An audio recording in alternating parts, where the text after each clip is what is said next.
இது இது டோட்டலாக டிபெண்ட் ஆன் அ பேஷண்ட் இண்டிவிஜுவலுடைய கம்ப்ளீட் ஒரு ஃபுட் ஹேபிட்ஸும் அவங்களுடைய லைஃப் ஸ்டைல் இந்த மாடிஃபிகேஷன்ஸை டிபெண்ட் பண்ணி தான் இருக்குது. அப்போ எங்கள் அம்மாவுக்கு இந்த தைராய்டு கேன்சர் இருந்தது, எனக்கு வருமா அப்படின்னா நிச்சயமாக அவங்களுடைய தவறான உணவு பழக்கங்கள் என்ன அப்படின்னு நம்ம கண்டறிந்து அதை மாற்றி அமைக்கும் பொழுது நம்ம உடம்பில் இருக்கக்கூடிய அந்த செல்களில் இருக்கக்கூடிய கழிவுகளை வெளியேற்றப்பட்டால் செல்கள் புதுப்பிக்கப்படும். அப்போ கேன்சர் வருவதற்கான வாய்ப்பு முற்றிலுமாக தடுத்து நிறுத்தப்படும்.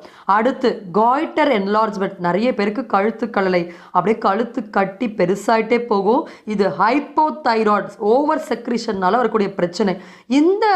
இந்த கழுத்தில் இருக்கக்கூடிய கழலையை சரி பண்ண முடியுமா, முற்றிலுமா சரி பண்ண முடியுமா அப்படின்னா அது அந்த ஸ்டேஜ் ஆஃப் க்ரோத்தை பொறுத்து. இப்போதான் இனிஷியல் ஸ்டேஜஸில் கழுத்து வீக்கமாக இருக்குன்னா கண்டிப்பாக அதை ஆப்ரேஷன் இல்லாமல் ரிவர்ஸ் பண்ண முடியும்.